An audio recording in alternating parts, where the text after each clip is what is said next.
अस्सलाम वालेकुम नाज़रीन, ॾिया लाट में सतार सरोई अवां जी ख़िदमत में हाज़िर आहे। अॼु असां इंटरव्यू सीरीज़ में हिकु अहम अदबी शख़्सियत खे खणी आया आहियूं। इन अदबी शख़्सियत जो शुमार सिंध जे तमामु वॾनि ऐं नाम कठनि अदीबनि में, लिसानियात जे माहिरनि में ऐं तर्जुमे निगारनि में थिए थो ऐं नाविल निगार तौरु ऐं कहाणीकार तौरु बि हिन शख़्सियत जी तमामु घणी अहमियत आहे। ऐं इन शख़्सियत खे सिंधी अदब में सिराजुल हक़ मेमण जे नाले सां सुञातो वञे थो। सिराजुल हक़ मेमण साहिबु, जीअं मूं तव्हांखे इंट्रो में ॿुधायो त हिकु घणतरफ़ी शख़्सियत आहे। हीअ हिकु ई वक़्तु हिकु सहाफ़ी बि आहे, हिकु ई वक़्तु हीअ लिसानियात जो माहिर बि आहे, हिकु ई वक़्तु हीअ ॿोलीअ जो नज़रियो ॾींदड़ बि आहे, हिकु ई वक़्तु हीअ नाविल निगार ऐं अफ़साना निगार बि ज़बरदस्त आहे। सिराज साहिब जी जेकॾहिं असां अफ़साने जी ॻाल्हि कयूं त ए दर्द हली आ जे नाले सां हिन जो ज़बरदस्त अफ़साननि जो किताबु मौजूदु आहे असां वटि। ऐं अठों माण्हू, ॿ अफ़साननि जा हिन जा किताब आहिनि। इन्हनि अठों माण्हू जेको अफ़साननि जो किताबु आहे उन में सिंध जे उन वक़्त जे हालतुनि जो अक्स चङी रीति चिटियल आहे। अहिड़े तरीक़े सां सिराज साहिब खे नाविल निगार जी हैसियत सां हिकिड़ी तमामु वॾी मञता मिलियल आहे। सिराज जे नाविलनि जी जेका ख़ूबी जेकॾहिं असां बयानु कयूं त सिराज जे नाविलनि में सिंध जी क़ौमी तहरीक, सिंध जी क़ौम परस्ती ऐं सिंध जी तारीख़ जा अक्स चिटियल नज़र अचनि था। सिराज जो जेको पहिरियों नाविल आहे उहो 1970 में छपिजे थो, पड़ाॾो सो सॾु। उन नाविल खे शाहकार नाविल जी हैसियत हासिलु आहे। न सिर्फ़ु सिराज जो इहो नाविल, पर सिराज जा बाक़ी पोइ जेके 4 नाविल आया उन्हनि खे बि असां शाहकार नाविल चई सघूं था, जंहिंजो ज़िक्र असां हिन वीडियो में कंदासीं। पड़ाॾो सो सॾु नाविल जो जेको कोर थाट आहे, बुनियादी थाट आहे, उहो आहे सिंध में अरगूननि ऐं तुरखाननि जे दौर में जेको ज़ुल्म थियो, बर्बरियत थी, सिंधियुनि सां जेका जुठ थी, सिंधियुनि जो जेको क़तलाम थियो, जेको रतो छाण थियो, ऐं सिंध जंहिं नमूने सां इन ज़ुल्म जी कारी रात खे भोॻियो, उन जो अक्स असांखे सिराज जे इन नाविल में मिले थो। यानी अरगून ऐं तुरखाननि जे दौर जो हिकिड़ो हिन खे असां तारीख़ी नाविल चऊं था। सिराज जा जेके बि नाविल आहिनि उहे तारीख़ी पस मंज़र में लिखियल आहिनि, जंहिंजो ज़िक्र कंदा हलंदासीं असां। हिन में हीअ नाविल जेको आहे जॾहिं अचे थो मार्केट में त सिंध में हिकिड़े नए तरीक़े सां क़ौम परस्तीअ जी लहर पैदा थिए थी, क़ौमी तहरीक में हिकिड़ो साह पवे थो ऐं क़ौम परस्त जज़्बा उभरनि था। सिराज जे नाविलनि जी जेका ख़ूबी जेकॾहिं अव्हांखे बयानु करणी हुजे त सिराज जे नाविलनि जी सभ खां वॾी ख़ूबी इहा आहे त हुन वटि क़ौमी तहरीक खे रूह फूकण जो मवादु मौजूदु आहे। तव्हां ॾिसंदव त पड़ाॾो सो सॾु जेको नाविल आहे ऐं उनखां पोइ यानी 1980 में जेको उनजो नाविल आयो मरण मुसियाव, त इन ॿिन्ही नाविलनि जो ॿई नाविल हिक ॿिए जो तसलसुल आहिनि ऐं ॿिन्ही जा किरदार बि तव्हां ॾिसंदव साॻिया आहिनि, पर प्रोग्रेशन में आहिनि, तसलसुल में आहिनि ऐं ॿिन्ही में साॻिए ई दौर जी कहाणी बयानु कयल आहे। यानी त इहो थियो त सिराज जा जेके नाविल आहिनि उहे क़ौम परस्तीअ जे जज़्बे ते बीठल आहिनि, क़ौम परस्त तहरीक खे हथी ॾींदड़ आहिनि, क़ौम परस्त ख़्याल खे हथी ॾींदड़ आहिनि ऐं इहे मज़ाहमती नाविल आहिनि। साॻे ई वक़्तु इहे तारीख़ी नाविल बि आहिनि ऐं साॻे ई वक़्तु इहे मज़ाहमती नाविल आहिनि। हिननि जी ख़ूबी आहे त अव्हां जॾहिं सिराज जा इहे नाविल पढ़ंदव त महसूसु कंदव त ॼण तव्हां ख़ुदि अरगून ऐं तुरखाननि जे दौर में रहो था। इहो महसूसु कंदव त इहो जेको ज़ुल्म थी रहियो आहे उहो तव्हांजे मथां थी रहियो आहे ऐं ईअं महसूसु कंदव त जेका मज़ाहमत जेके किरदार करे रहिया आहिनि उहो मज़ाहमती किरदार तव्हां पाण हुजो।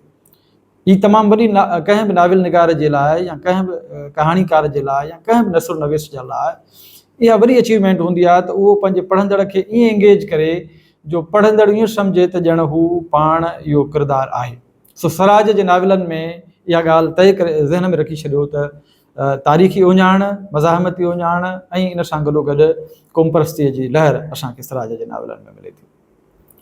सिराज जे नाविलनि खे जॾहिं अॻिते वठी था हलूं असां त सिराज जा 3 नाविल ॿिया आहिनि। यानी जेकॾहिं असां चऊं त तुंहिंजी दुनिया सबरंग सांवल, मुंहिंजी दुनिया मृग तरशना, इहे सिराज जा नाविल ऐं हिकिड़ो ॿियो सिराज जो नाविल बि आहे।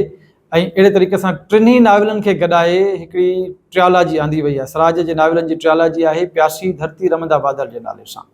अच्छा, इन्हनि टिनी नाविलनि जो बि पस मंज़र इहो साॻियो ई तारीख़ी पस मंज़र आहे। इन जो जॾहिं तव्हां मुतालियो कंदव त तव्हांखे अंदाज़ो थी वेंदो त सिराज हिकु नाविल निगार जी हैसियत सां तमामु घणो मथे बीठल आहे। हाणे इहा जेका ट्रियालॉजी आहे प्यासी धरती रमंदा बादल, इन ट्रियालॉजीअ जो जेको उनवान आहे उहो नियाज़ हमायूनी जे मशहूरु गीत तां वरितलु आहे। नियाज़ हमायूनी हिकिड़ो वॾो गीतकार आहे। सिंध जे अदबी तारीख़ में नियाज़ हमायूनी जी हिकिड़ी गीतकार वारी जेका हैसियत आहे उहा अॻिते हली असां डिस्कस कंदासीं। पर सिराज जे नाविलनि जा जेके नाला आहिनि पोयनि टिनी नाविलनि जा नाला अलॻि सां बि ऐं वरी इन ट्रियालॉजी जो नालो इहो सिराज नियाज़ हमायूं जे नाविल तां गीत तां वरितलु आहे नालो। अच्छा, जॾहिं सिराज जे नाविलनि जी ॻाल्हि कईसीं, कहाणी जी ॻाल्हि कईसीं, त सिराज जो हिकिड़ो ॿियो तारीफ़ इहो आहे त सिराज लिसानियात जो माहिर बि आहे, माना ॿोलीअ जो माहिर। ऐं सिंधी अदब में ॿोलीअ जा जेके नज़रिया आहिनि उन्हनि में हिकिड़ो अहम नज़रियो सिराज जो आहे। मिसाल जे तौर ते ॿोलीअ जे पहिरें नज़रे में काके भेरूमल असांखे ॿुधायो त सिंधी संस्कृत जी धीउ आहे, यानी संस्कृत सिंधीअ जी माउ आहे। ऐं अॻिते हली असांखे डॉक्टर बलोच साहिबु ॿियो नज़रियो ॾिनो, जंहिं चयो त न, सिंधी जेका आहे संस्कृत जी धीउ न आहे पर भेण आहे। ठीकु आहे, यानी सिंधी ॿोली ऐं संस्कृत कंहिं हिकिड़े ई जुज़ मां ॿाहिरि निकितियूं आहिनि। ऐं सिराज जो जेको नज़रियो आहे उहो बिल्कुलु निरालो ऐं नओं अनोखो नज़रियो आहे, जंहिंखे वरी हिकिड़ी ज़बरदस्त मञता मिली उन दौर में। सिराज चयो न, सिंधी ॿोली न संस्कृत जी धीउ आहे न संस्कृत जी भेण आहे, पर सिंधी ॿोली संस्कृत जी माउ आहे। यानी सिराज चयो त जेका संस्कृत ॿोली आहे उहा ख़ुदि सिंधीअ मां फुटी निकिती आहे।